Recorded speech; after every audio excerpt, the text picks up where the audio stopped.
அம்மா பூனையும் குட்டி பூனையும் ஃப்ரீசரில் சிக்கன் எடுத்து வச்சுட்டு இருக்காங்க.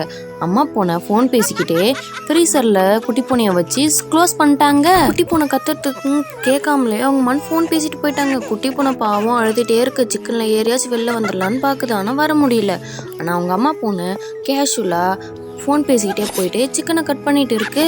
இந்த மாதிரி தான் நிறைய பேர் அவங்க வீட்டில் ஃபோன் பேசிக்கிட்டே குழந்தைங்கள பார்க்க மறந்துடுறீங்க. தயவுசெய்து இந்த மாதிரி பண்ணாதீங்க. குட்டி பூனையோட அப்பா சர்ப்ரைஸ் பண்ணுறதுக்காக புக்கையோட விளையாட போகிறாரு. பூனையோட அம்மாவும் அப்பாவும் ஸ்மைல் பண்ணிகிட்டே இருக்காங்க. ஆனால் இப்போ கூட அந்த குட்டி பூனையை பற்றி யோசிக்கவே இல்லை.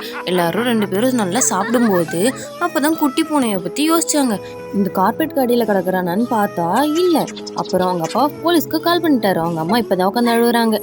போலீஸ் எல்லா இடத்துலையும் செக் பண்ணிட்டு ஃப்ரீசரை செக் பண்ணி நீ பார்க்கலான்னு சொல்லிட்டு ஓப்பன் பண்ணா சிக்கனா ஃப்ரீஸ் ஆகி ஐஸ் கட்டியா இருக்கா. அவனை இப்படி காப்பாத்திட்டாங்க போலீஸ். குட்டி பூனை ஐஸ் கட்டியா மாறினதும் குட்டி பூனையை தூக்கிட்டு ஹாஸ்பிட்டலுக்கு போறாங்க பொண்ணுக்குட்டி அம்மா அப்பா.